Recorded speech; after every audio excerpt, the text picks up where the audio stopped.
Bienvenidos a un nuevo spin-off de Quiero Ser Nerd, Un podcast donde hablaremos de videojuegos. pero de una manera diferente. Yo soy Juan Eduardo. Y yo soy Lucho.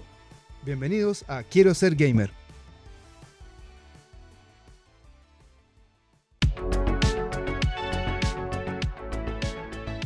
Bienvenidos, queridos amigos, ¿cómo están? Bien, ¿y tú cómo estás ahí? ¿Cómo estás ahí, Héctor? ¿Cómo estás, Lucho? Bien, bien, gracias. Gracias por invitarme nuevamente. Segundo capítulo con Gracias Héctor. por invitarme nuevamente. Puta de nada, compadrito, por supuesto. Segundo capítulo con Héctor porque para los que escucharon el capítulo anterior, estuvimos hablando de juegos táctica, ¿cómo se llaman? Ayúdenme porfa, RTS, se me olvidó. De estrategia, juego de estrategia, RTS. Ah, gracias. Puta, ¿Qué gracias. significa? weón, A ver, se me había olvidado, Lucho, ¿qué imagínate. significa RTS? A ver si aprendiste algo. Real Time, no me acuerdo. Strategy, casi. Muy bien, muy bien. Estuve cerca. Lo que pasa es que no se olviden que me engrupieron tantas veces con tantos conceptos antes. Estaban buenos los conceptos de antes. Era mejor que Real Time Strategy. Era mejor. Me quedo con los nombres que me dieron antes. Eran todos chistosos. Entonces las siglas que te decíamos como... Lo que hace que Lucho no sabía que era RTS. Entonces antes era el episodio le tirábamos cualquier otra cosa que sea RTS, así como sigla. Puro invento. Real Top. Entonces nunca supo que era RTS hasta la grabación. Pero bien, mantenemos la sorpresa. Sí. Bueno, y nuevamente nos acompaña Héctor Aravena, un especialista en este tipo de juego. Uno de los creadores de Quiero Ser Nerd junto con Juan Eduardo. Así que un placer tenerte de vuelta, compadre. ¿Cómo estás? Bien, Luchito, gracias. Gracias por invitarme de nuevo. Ya no me acuerdo lo que conversamos la semana pasada. Fue hace mucho tiempo ya. Claro. Mucha cerveza atrás. Pero siento que fue ayer. Hoy en la mañana. Un día de mañana, claro. Se siente como si fuera minutos Exacto. atrás. Claro. Bien, compadre. Bueno, hablamos entonces de juegos RTS. ¿Qué otros tipos, ustedes que son los especialistas, qué otros tipos de juegos hay en los temas de estrategia, amigos? Y yo sé que hay uno que nunca he jugado uno de estos juegos, creo, que es uno que se llama 4X, una subcategoría de estrategia. Que yo sé que a Héctor le encantan los 4X, así que Son mis favoritos. ilumínanos, Héctor. ¿Qué significa 4X? O sea, yo creo que si hablamos de juegos de estrategia, en general hablamos de distintos tipos, pero obviamente vamos a encauzarnos en los más importantes, que la semana pasada hablamos de los RTS y ahora de los 4X, que personalmente son mis favoritos. Y estos juegos se llaman 4X porque es la abreviación de Explore, Expand, Exploit y Exterminate, que significa básicamente explorar, expandir, explotar y exterminar. Ok. En general estos juegos son juegos donde tú creas tu reino, tu base militar, no sé, tu planeta y te vas, como lo dice el nombre, explorando otros lugares que están, esencialmente en los juegos están en el mapa cubiertos y tú los vas explorando, vas descubriendo cosas, después vas expandiendo tu imperio o tu reino, tu base, vas explotando recursos que tienes alrededor y finalmente casi siempre los juegos terminan en exterminar a los demás enemigos, que puede ser uno o puede ser varios. Ujú. Ya, pero ¿cuál? Compadre. No, yo voy a preguntar, ya, sorry, pero... sorry. No, tú, Lucho. Ok. La consulta es, hasta aquí, ¿cuál sería la diferencia con los otros juegos que ya hemos comentado? Porque hasta aquí suena parecido. Iba a hacer la misma Buen punto. pregunta, gracias. Estamos conectados. Podríamos hacer un podcast tuyo, ¿eh? Estamos bien enchufados en estas cosas. Buena idea, hagamos un podcast, sí, bien. Mira, yo creo que acá hay muchas cosas que hay un cierto overlap entre los distintos conceptos de los juegos. Pueden haber juegos, por ejemplo, de real time, de tiempo real, pero que son 4X, y hay juegos 4X que son por turnos, por ejemplo. ¿Ya? Ya. O sea, obviamente los juegos que son de tiempo real no son por turnos y viceversa. Ahí hay dos tipos claros de diferencia. Pero un juego de 4X puede ser por turno, puede ser en tiempo real. Ahora, yo creo que una de las grandes diferencias que hay hoy en día es que estos juegos son un poco más de estrategia y no son tan tácticos. Es decir, se concentran más, por ejemplo, en mapas donde tú puedes expandir tu imperio. Hay harto de mecánicas de política, hay harto de mecánicas que están que son más a largo plazo y sacrifican un poco el corto plazo, que sean la batalla o las peleas que uno puede tener, que es la diferencia con el RTS en general. Ya. Perfecto. ¿Y tenía algún ejemplo ahí específico que nos podríais dar para entender mejor qué cosas se puede diseñar a largo plazo en un juego de este tipo versus los RTS, que yo creo que como fueron los que empezaron y hasta el día de hoy se siguen jugando, entendería que son como más famosos o por lo menos tal vez han tenido más tiempo en el mercado? ¿Tenía alguna diferencia ahí puntual que podría ser considerada como de lo que hay que hacer a largo plazo? A ver, que se me ocurre, yo diría que los RTS tienen más mercados, como decís tú, porque llevan más tiempo y porque los de estrategia o los 4X también diría yo que son un poco más de nicho. Tiene que gustarte un poquito más el jugar a largo plazo para poder disfrutar este tipo de juegos. Ok. Yo creo que un buen ejemplo podría ser, a largo plazo podría ser, por ejemplo, a ver, hablando uno de los grandes clásicos que es el Civilization, es cómo tu civilización va a prosperar en el futuro. Se va a enfocar más a la tecnología, se va a enfocar más a la economía, se va a enfocar más a lo militar. Y eso es algo que tú vas creando desde el inicio del juego hasta mucho después. Un juego puede durar, no sé, días, obviamente, mucho tiempo, y tú vas poniendo piedrita tras piedrita, cosa de que tu imperio, tu reino, lo que sea, vaya prosperando en pos de esa economía, si es que quieres, o en pos de lo militar. Ah, perfecto. Los RTS en general están enfocados a las batallas o a peleas más a corto plazo. Perfecto. Como discutimos la semana pasada, el Dune en general son skirmishes, son batallas, son escenarios más cortos también. No hay un juego que te dure días, sino que los escenarios son en general de algunas horas. Ah, perfecto. Oye, pero por ejemplo, jugué Civilization, una versión media que se llama Revolution, que me parece como media simplificada, pero lo que entiendo es que tú eliges entonces un tipo de objetivo. Ya, voy a ganar porque voy a ser el que tiene más, no sé, logros científicos. Entonces no hago nada, no dedico toda mi estrategia a hacer cosas de militancia, sino que lo hago más de ciencia para ganar por ese lado. Y tú puedes elegir al mismo tiempo una cosa de militancia y es válido como que estén los dos mundos conviviendo, o sea, ¿se puede jugar multiplayer, algo así, para empezar? ¿Es algo así o no? No sé, entendí bien. Pero multiplayer te refiere a que... O sea, que podemos jugar los dos mismos mapas. Sí, claro. Tú eliges milicia, yo elijo ciencias, por ejemplo. Sí, claro, sí. O sea, obviamente depende del juego, y hay juegos, muchos de estos que son multiplayer. En algunos de estos juegos se juega, hay ciertas modalidades, por ejemplo, que duran un poco más. Es decir, hay juegos multiplayer que te pueden tomar también horas jugarlo, o incluso días, porque son por turno. Funciona un poco más lento. Hay distintos tipos de juego con respecto a esto en cuanto a la temporalidad de cómo manejan las cosas. Es decir, si bien hay algunos que son en tiempo real, hay otros que son por turnos, pero hay otros que son, no me acuerdo el nombre en este momento, pero en general el juego tú puedes pausarlo. Entonces, por ejemplo, el juego está en tiempo real, pero tú tienes la opción de pausar el juego y de hacer un montón de ahí de Decisiones, órdenes. exacto, decisiones, órdenes, crear edificio acá, enfocarte allá, y después lo continúas, que continúa pasando el tiempo. Entonces hay varias modalidades, como es muy a largo plazo estos juegos 4X en general. Las compañías han creado distintas modalidades para que uno pueda acelerar el paso del tiempo o disminuirlo. Cosa que pueda regular también lo que a uno le gusta, lo puede adaptar a lo que a uno le gusta. Uno de los grandes, más pioneros en eso, son de una empresa sueca que se llaman Paradox, que yo soy muy fanático de muchos juegos de ellos, y que ellos juegan mucho con esto de la temporalidad, de pausar, de acelerar el tiempo, de pararlo, cosa que tú tengáis la opción de en algún momento, como tienes que tomar muchas decisiones, porque acá hay muchas más variables que las que en general se ocupan en RTS, tú puedes gestionar tu estrategia pausando el juego y después continuarlo de forma más lenta o más acelerada, dependiendo de lo que quieras conseguir. ¿Y cuánto más grande, cuántas más cosas te toca hacer versus los RTS que ya habíamos comentado? Como para que nos podáis dar un ejemplo, en función de lo que ya conocemos o lo que ya conversamos en el capítulo pasado de los RTS, donde, por ejemplo, ya van a haber cierto tipo de personajes, o monitos, o figuritas, como le llamemos, que van a estar sacando, pongamos cualquier ejemplo, madera, otros que van a estar sacando agua. Hay otros que van a estar entrenando para pelear y después se van a ir a pelear, y los que pelean hay, no sé, corto alcance, largo alcance y ese tipo de cosas como que son más acotadas. ¿Cuánto más amplio es este juego para que sean, como dices tú, más largos y haya que jugar con pausa? A ver, yo creo que acá lo que hay que diferenciar es qué nivel de decisiones son las que uno tiene que tomar. Porque, por ejemplo, quizá un buen ejemplo es el Civilization, que es uno de los juegos más clásicos de 4X, si no uno de los primeros en que empezó el rubro. ¿Siempre fue así? ¿Del primero fue 4X? ¿Desde el inicio fue 4X? Yo diría que sí, Yeah. sí. Por lo menos yo empecé a jugar al Civilization desde el 2, creo que van en el 6. Hay uno de ciencia ficción también, que en general esto es bien histórico, pero siempre fue 4X, siempre fue de desarrollar una civilización, es bien histórico también. Uno puede elegir, como hablamos la otra vez, tipo como el Age of Empires, uno puede elegir las civilizaciones y empezar a expandirte, pero el tipo de decisiones que uno toma acá son decisiones a nivel, en este caso, de imperio. O sea, yo creo mi imperio, yo fundo ciudades diferentes dentro de un mapa, voy explorando el mapa, fundo ciudades, encuentro a mis enemigos que están peleando por ciertos recursos. Pero, por ejemplo, si yo voy a pelear con mi enemigo, en general yo creo una unidad y esa unidad va a pelear con la de mi enemigo, y la pelea tú la ves en un cuadradito, es básicamente un pequeño cálculo matemático que te ponen una animación y de repente te dicen, mira, tu unidad perdió tanto hombre, pero tú no te metes en la batalla en particular.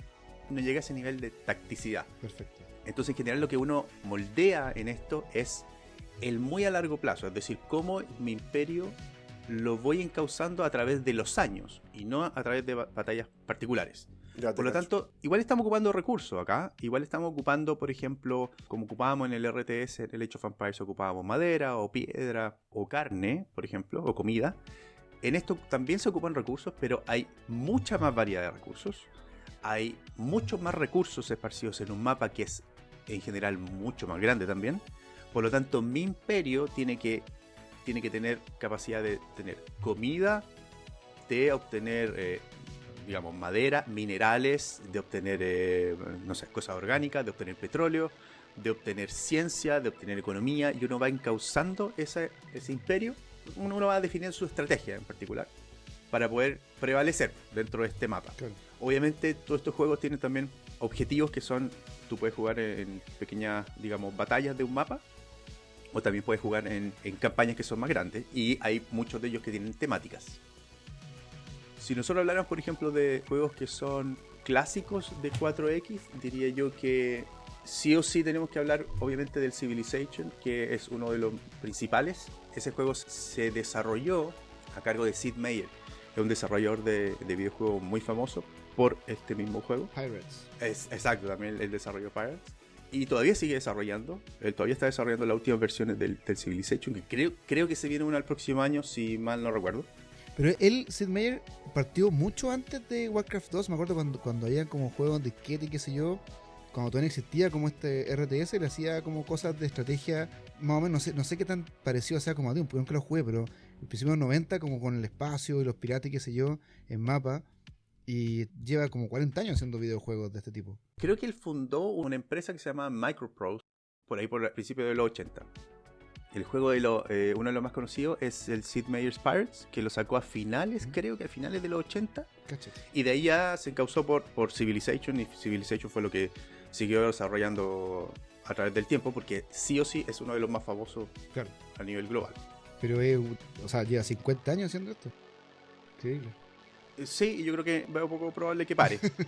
Porque en verdad ese juego ha sido el icono. Está jugando su propio 4X en su vida. Tiene un objetivo ahí a largo plazo. Sí, yo creo que está jugando su propio 4X. Está haciendo un imperio de juegos. Exactamente. Incluso sacaron el Revolutions que tú mencionaste. Ese creo que está para PlayStation. Lo jugué en Vita. Sí. Que es con una versión simplificada del general, lo que puede llegar a ser el Civilization en PC. Ya.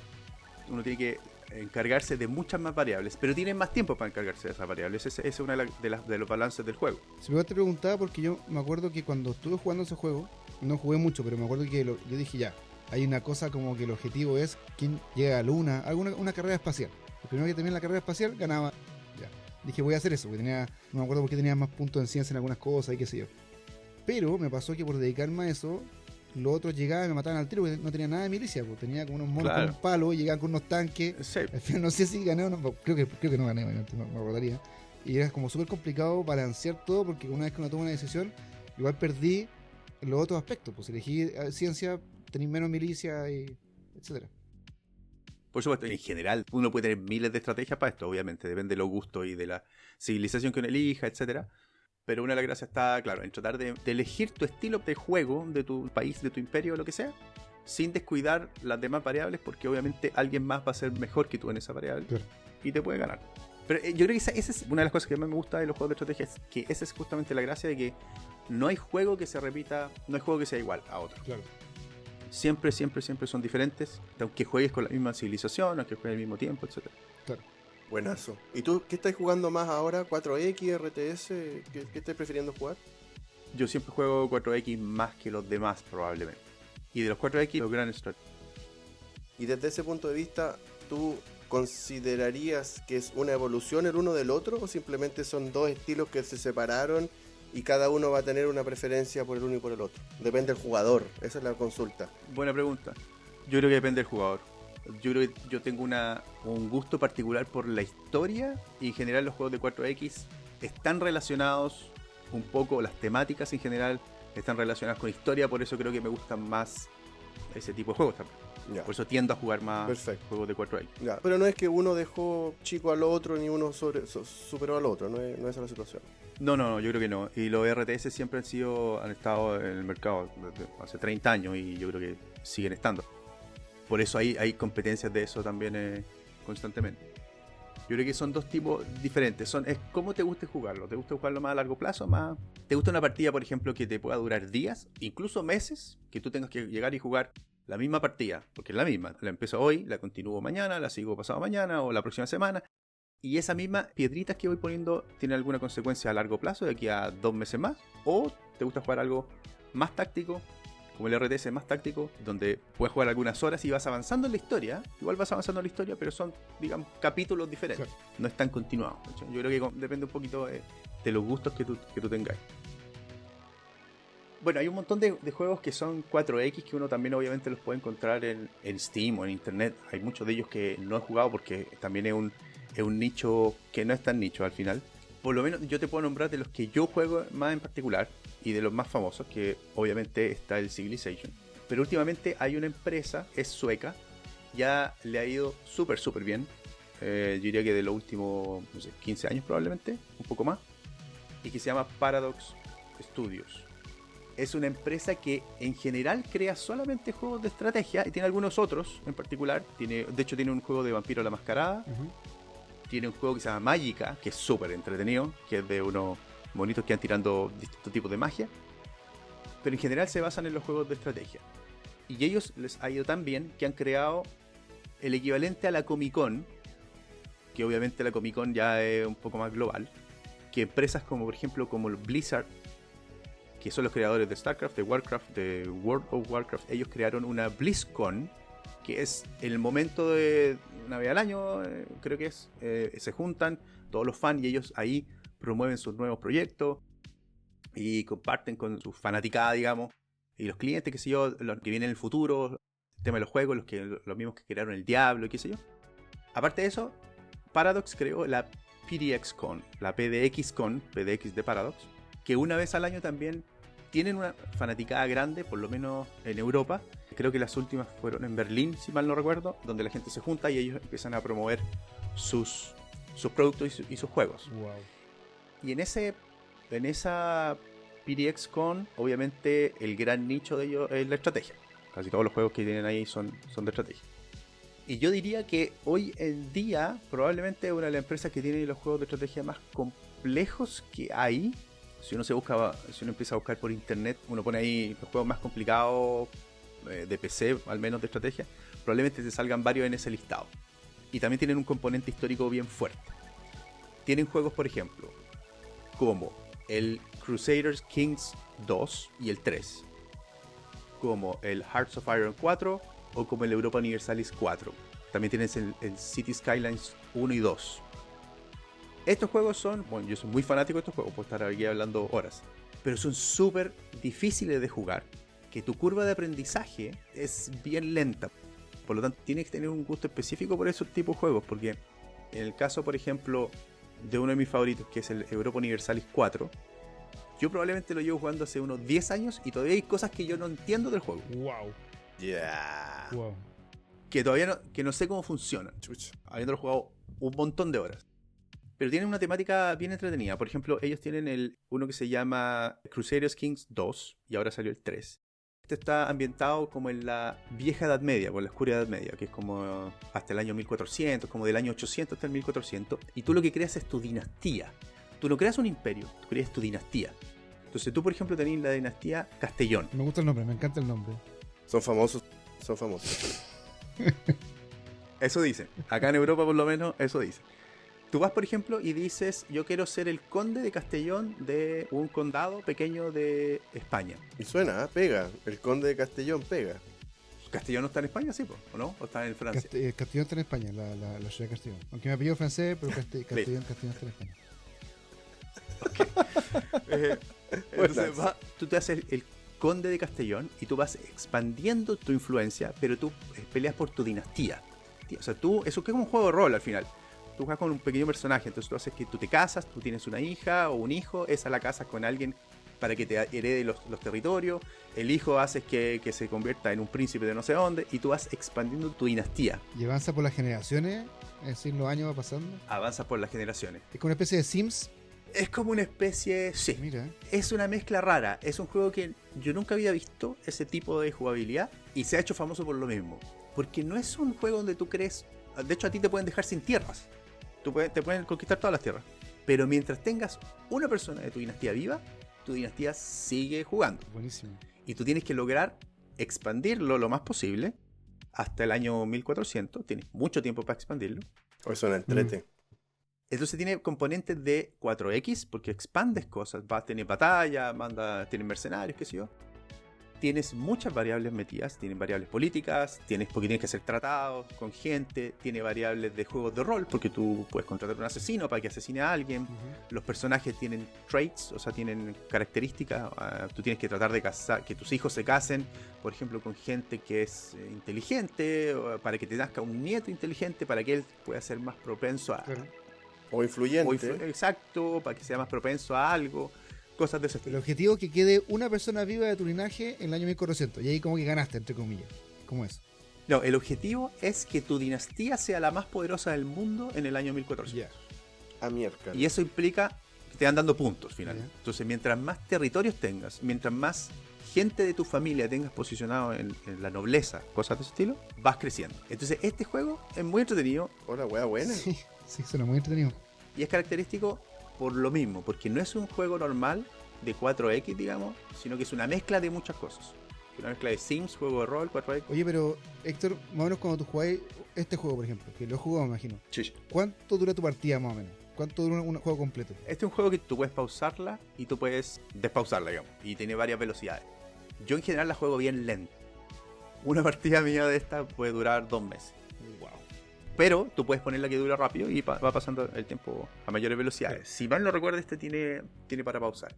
Pero esa es una de las partes nicho. Tu partida en los muchos 4X o en los Grand Strategy pueden durar muchísimo tiempo. Qué entretenido.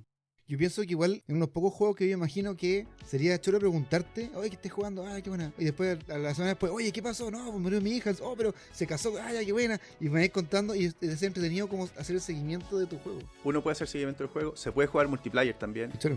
Hay modalidades de jugar por ejemplo, yo juego este juego. Tú puedes jugar con otro personaje de otra dinastía. Y en algún momento nos podemos encontrar. Se pueden casar gente de nuestra familia y podemos... ¿Me puedo casar contigo, entonces? Sí, podría ser. Perfectamente podría ser. Y tu personaje, tú incluso en este juego, en este particular, tú puedes matar a tu personaje, porque te conviene. Yo tengo mi personaje, por ejemplo, yo soy el rey de España, por ponerte una. Y mi hijo es más inteligente y más talentoso que yo. A mí me conviene matar a mi personaje para que él lo herede, mi hijo, y yo pueda tener, porque yo después paso a jugar con mi hijo, y puedo tener más opciones en el juego, porque es más talentoso, Claro, tiene otra ciertos habilidad. skills que me... Exacto. Buena. Pero, ¿y tiene alguna repercusión que tú mandes a matar a tu papá o algo así? Por supuesto, tu personaje podría ser parricida, Qué chulo. o podría dar a conocerse en el mundo y políticamente quedan mal. O sea, todas esas variables en estos juegos de gran estrategia, todas esas variables tenés que considerarlas para poder tomar tus decisiones. Que, de nuevo, la gracia es que el largo plazo es una de las claves aquí. Uno puede sacrificar cosas a corto plazo para obtener ese largo plazo. Claro. Qué buena. Me suena un poquito parecido también a lo que me mandaste el otro día, Juan Eduardo, del nuevo juego de Duna, Ujú. que también tenía harto de política y de intriga. Puede que tenga algunas dosis de lo que estáis comentando ahora, Héctor. Yo no he visto nada de eso. Cuando lo jugué, no he jugado mucho ese porque no tengo PC. Yo lo jugué así como lo probé nomás. Me gustó mucho cómo estaba, pero no caché bien. Puede que tenga ese elemento, sí, porque está bien metido este tema de las casas y hablar de los herederos también y qué sé yo. Así que puede ser. Lo otro es que este tipo de juegos, por lo menos los juegos de Paradox, tienen harto investigación histórica, y entonces la evolución de la historia a través del tiempo es bien apegada a la realidad. Wow. Qué bacán. Lo cual es, para los que les gusta la historia, es un plus. Qué bacán. Oye, qué me bacán. quedé pegado con lo que dijiste hace un rato de que tenían su propia Comic Con, básicamente. Como que la fanática es tan grande que se juntan y es un evento del año. Ojalá algún día tengamos una Quiero Ser NerdCon y juntemos a todos los fanáticos del podcast. Bueno, la podemos hacer. Bueno. Yo creo que el momento que las empresas tienen eso, ya pasaron a otro Claro, nivel. esa es la meta. Escalar. Y a propósito de eso, ¿tu ayuda a PDX con? Nunca he ido. Oh, Ah. ¿estuviste al lado? ¿Estás en Berlín? Nunca he ido, la he visto por internet. He ido por internet. Ah, perfecto. Sí, yo creo que no es tan fácil, achuntarle a la fecha en particular. Mira, yo pensé que iba a contar que fuiste disfrazado y esas cosas. Sí, yo quería verte de no sé, parricida medieval. Parecía. Challenge accepted. Challenge Vamos a ver cómo lo hacemos accepted. para la próxima. Oye, yo jugué, no cachaba que era de Paradox, yo jugué el City Skylines 1 una vez, jugué una sola vez y me frustré por lo que tú dijiste, no, yo no entendí, porque el juego no, o sea, de hecho nunca entendí el juego. Te estaba jugando haciendo mi ciudad porque es como parecido al Sin City, que como tú creas una ciudad y como te, no sé, construye edificios, tienes que poner la cañería de agua, todas esas cosas, y pasó Ajá. que las casas se me inundaban. Sí. Y dije, ¿pero por qué se inundan las casas? Porque le puse agua y se empezó a inundar. Y dije, ¿cómo saco eso? Después hice un desagüe y las casas seguían inundadas. Y al final dije, ya me aburro. O sea, me aburrí, lo corto mejor y no seguí jugando. Y ahora que hice esto, Héctor, tiene sentido. Quizás tenéis que seguir tratando hasta que cachí. Pero claro, es tan largo que es frustrante para uno que está acostumbrado a juegos más No rápidos. cachaste que estaba ahí en Concepción. Pensaste que estaba en Santiago.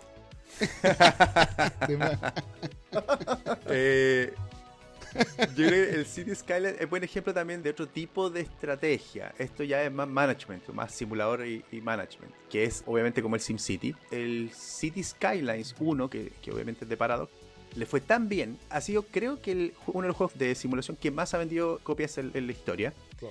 Y le fue tan bien en los modelos que tiene para crear la ciudad, porque es una evolución muy grande desde el SimCity.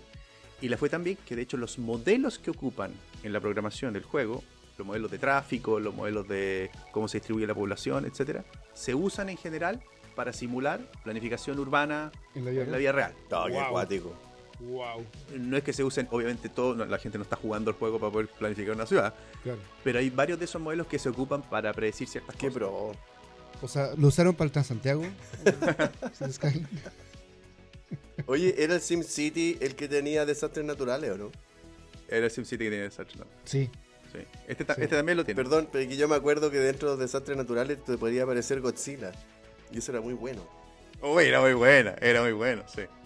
¿En serio? ¿Nunca pasó? ¿En serio? Qué chistoso. Sí, te destruía la mitad de la ciudad, Qué no tenías bueno. cómo parar. Qué Buena. bueno.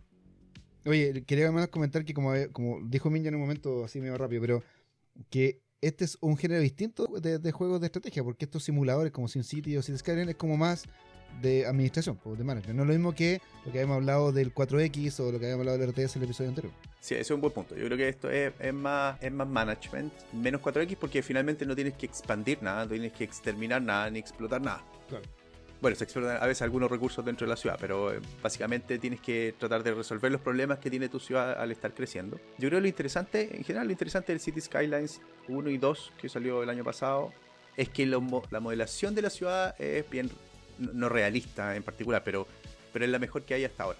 Y es entretenido, solamente el armar tu sistema de transporte, para mí yo lo encuentro muy entretenido. Pero claro, ese es otro tipo de juego, eso ya no salimos del 4X. Ya, perfecto. Me acuerdo que cuando estábamos planeando estos capítulos, mencionaron ustedes el SimCity. Yo estoy tan perdido con estos juegos que por un corto tiempo pensé en The Sims. Y dije, pero ¿por qué nada que ver con lo que estamos hablando? Ese de las personitas y de los... Ya, ese. Así que nada que Claro. ver. Pero me acordé ahora que estamos hablando de esto. No, aquí vais armando tu ciudad, vais seccionando, zonificando tu ciudad en las partes que son de comerciales, las partes que son residenciales, industria, diseñar el sistema de transporte, diseñar el sistema económico, la industria que va a tener cómo se transportan los bienes a través de la ciudad, cómo se distribuye la población. Obviamente tiene parte de estrategia, Claro. pero yo diría que cae más dentro del Buenas. management. Eso es lo que te decía, que igual es heavy porque en los Sims viene del Sim City. La estrategia se empezó a expandir hoy día entre, no sé, Civilization y los Sims no tienen nada que ver, pero todos tienen una misma raíz. Pues al principio empezaron como a administrar cosas, batallas, qué sé yo, y se fueron como ramificando en diferentes como especialidades. Hay un juego que me gustaría, de hecho, recomendar, no sé en realidad cómo categorizarlo, que se llama Frostpunk, que yo no sé si lo han jugado. No, negativo. No, yo sé que es terrible, una vez me contaste y me da pena. Frostpunk, yo lo encuentro extraordinario ese juego. Es un juego, más que nada el contexto, es un juego de que tú tienes que crear una ciudad. ¿Ya? Es un juego de creación de ciudad, básicamente, y de supervivencia. Pero la gran gracia es que el contexto es que el mundo se congeló completamente y hay ciertos, digamos, como grupos de personas que pudieron colonizar ciertos lugares que están congelados. Y tú creas finalmente tu ciudad con ese grupo de personas. Y toda la ciudad la tienes que crear. En medio, tú pones en medio de la ciudad, digamos, un gran motor que produce calor hacia alrededor en forma radial, digamos. Y tú tienes que hacer que toda tu población sobreviva a las inclemencias del clima, porque se viene una helada de, no sé, menos 70 grados Celsius en 8 días. Por lo tanto, tienes 8 días para que esa población sobreviva. ¿Y cómo lo haces sobrevivir? Empiezas a crear una ciudad alrededor de este gran motor, con desperdicios que encuentras, con pedazos de metal que puedas encontrar explorando cosas, vas armando tus casas, tu enfermería y qué sé yo. ¿Cuál es la gracia de este juego? Fuera que el hecho de que viene una gran apocalipsis, digamos, en 8 días, y son como ondas polares que vienen, que te matan a la mitad de la población. Una de las grandes gracias es que para que ellos sobrevivan, tienes que tomar decisiones Terrible. muy duras. Eso es terrible. Y eso es parte del juego. ¿De qué tipo? Por ejemplo, te aparece en un momento, te dice, mira, tienes que tomar una decisión. Trabajo infantil. Oh, Los niños tienen que trabajar en construir la ciudad o no. Tú decides, sí o no. Ahora, si decides que los niños trabajen, la probabilidad de que se creen casas más rápido obviamente es mayor, porque los niños van a estar trabajando. Pero la probabilidad de que un niño muera también va a ser mayor. Por lo tanto, ¿quieres hacer eso sí o no? Y vas como seteando políticas en cuanto a tu ciudad que van desencadenando cosas que hacen que tu población sobreviva o no. wow. Otra, que es muy cruenta creo yo, es la gente que va muriendo. ¿Tú qué haces con esa gente? Creo que la enterrabas o la quemabas, no me acuerdo. O la congelas. Y el hecho de congelarla hace que crezca la cantidad de comida que hay para el resto, porque se abre al canibalismo para que la gente sobreviva. Por lo tanto, todas esas decisiones que conlleva armar tu ciudad y tratar de hacer que la gente sobreviva son de ese tipo. Wow. De un tipo, son como decisiones morales que tienes que tomar y presiona porque, no sé, en 5 días más hay un contador que dice en 5 días más viene y se trata de morir la mitad de la gente, por lo tanto, ¿qué vas a hacer con ella? ¿Y esas cosas juegas tú, Héctor, cuando estás solo en la pieza? Mire, haciendo que los niños trabajen y comiéndote a los muertos. Yo no dije que había tomado esa decisión, pero lo pensé. Pero lo pensaste. Ese juego es muy bueno. Y ahora salió el 2, que no lo he jugado todavía, pero debe ser aún mejor. Ese se lo recomiendo, Frostpunk. Aún mejor. Yo creo, mira, yo ese juego nunca lo he jugado, suena muy interesante, pero a mí me cuesta en la vida tomar decisiones así tan drásticas. Creo que en un juego así sufriría demasiado, porque todo tiene un costo y me dolería que los niños mueran, me dolería que la mitad de la población se la coman, no sé. Terrible. Prefiero jugar Mario y... Por eso yo creo que es lo interesante del juego, que es un juego básicamente, así que no va a pasar nada. Recomendado. Claro, es como una buena historia de ciencia ficción. Sí. No, pues está muy buena la temática. Sí, medio ciencia ficción apocalíptico. También está ambientado como en los años 20, creo, 30, como medio steampunk. Ya, por eso se llama Frostpunk. Ah, ok. Ese es Paradox, ¿cierto? O sea, Paradox. No, ¿cierto? ese no es Paradox. No recuerdo el nombre. Ahí me metí porque esta también es como del tipo Sims, tipo management. Acá estoy viendo de dónde es. 11 es del 11-Bit Ya, ok. Studios. Me recordó un poquito a la historia de la serie, creo que está basada en un libro, de la serie del tren, Por Ah, ejemplo, Snowpiercer, ¿no? Snowpiercer. Snowpiercer. Sí. Snowpiercer, sí. Sí, tiene algo de eso también. Hablamos de la serie Creo Tener porque lo contó, creo que el Nacho habló de eso. Ah, sí, cierto. En un episodio. Lo habíamos conversado. Ujú. ¿Qué otro juego de 4X famoso? Yo creo que se podría nombrar el Europa Universalis, que también es de Paradox, que se llama Standard, que es expandir imperios, y acá no estamos hablando de dinastía, no estamos hablando de algo fuera de lo común, es expandir tu imperio, tu reino, pero también está categorizado como uno de los más complicados que hay por la cantidad de variables que están metidas entre medio. Este es el que digo yo que llevo 10 años, más de 10 años jugándolo y todavía hay mecánicas que no entiendo cómo funcionan. Y que en verdad ya me rendí, no las voy a entender. Ya dije, ya. Las sacrifico en pos de lo demás. Y para entender mejor lo complejo que es, ¿tenía algún ejemplo que nos podríais tirar? ¿Cuál es una de esas mecánicas que decidiste dar por vencido, por ejemplo? Hay muchas variables que influyen en las decisiones, o tus decisiones influyen en muchas variables en el mundo, digamos. Esto está ambientado, Europa Universalis en particular está ambientado entre el 1400, es como una continuación del Crusaders Kings, entre el 1400 y el 1800. Que una de las gracias de Paradox es que te va armando juegos con épocas particulares. Bacán. Una antes de la otra, digamos. Entonces esta abarca como el 1400 hasta el 1008 y cada decisión que tú tomas puede impactar a las partes comerciales, a la parte política, a la parte militar. Entonces cuesta tomar decisiones, o sea, la gracia está en que cuesta tomar decisiones porque tienes que considerar cada una de esas decisiones dentro de tu estrategia. Por ejemplo, estoy jugando con Europa y tengo una invasión desde Asia.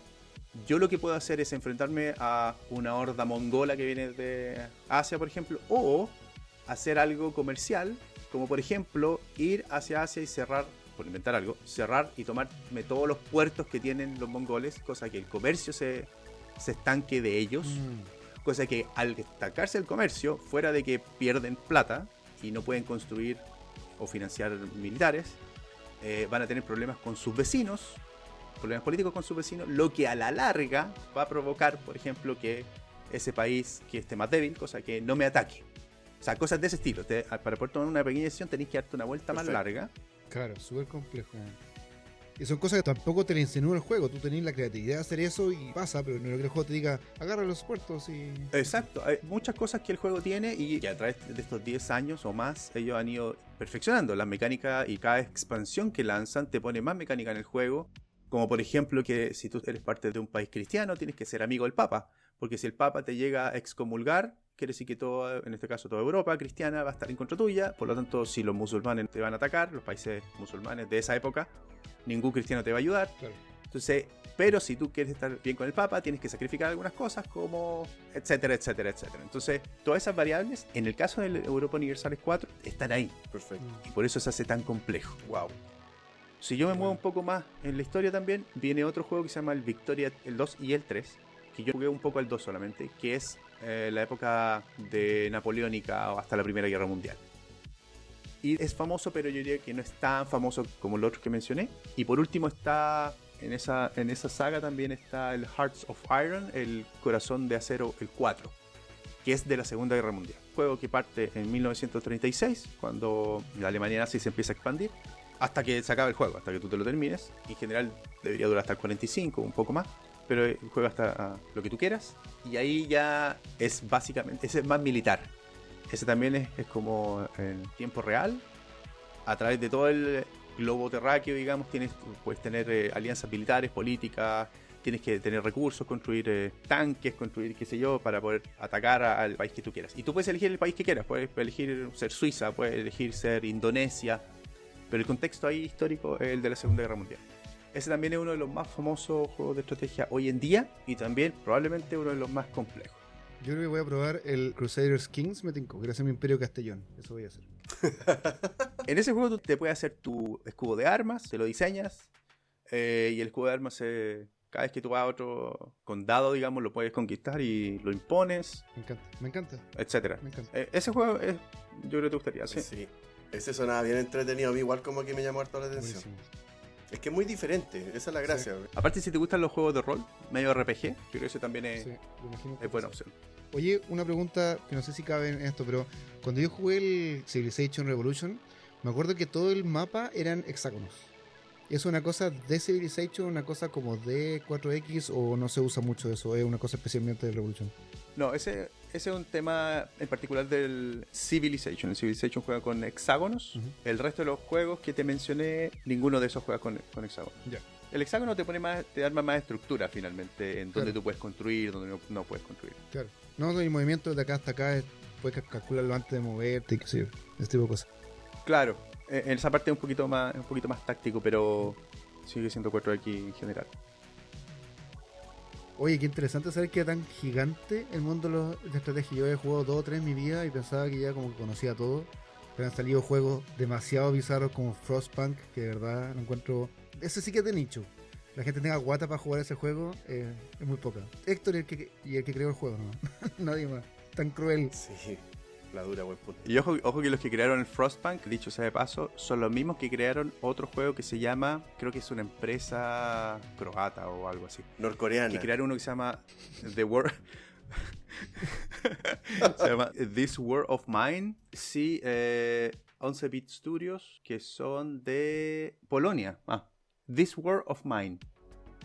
Que This World of Mine es un juego, también medio juego de rol, o un poquito táctico quizás, que tú juegas con unos refugiados que están en medio de un conflicto bélico. Entonces tú eres un personaje, o varios personajes, que se meten dentro de casa a buscar cosas, pero estás constantemente amenazado porque hay guerra. Hay soldados que pasan por fuera de tu casa. Esta empresa 11-Bit Studios de Polonia crea juegos para... Sufrir. que tienen una crítica, pero tiene una crítica ahí moral, que te hacen tomar decisiones morales, que yo lo encuentro súper interesante en cuanto a juego. Sí. Pero que son relevantes, porque muchos juegos tienen decisiones que al final no afectan tanto a la trama. Por ejemplo, hay unos juegos de Eso es un buen cuando punto, sí. Telltale, que hacía este juego, cosas como tipo aventura gráfica moderna, tú elegías cosas y a lo más en todo el juego había una o dos cosas que afectaban en el futuro. Acá realmente si muere la gente, si el niño trabaja, pasan cosas, es como relevante la decisión. Buen punto.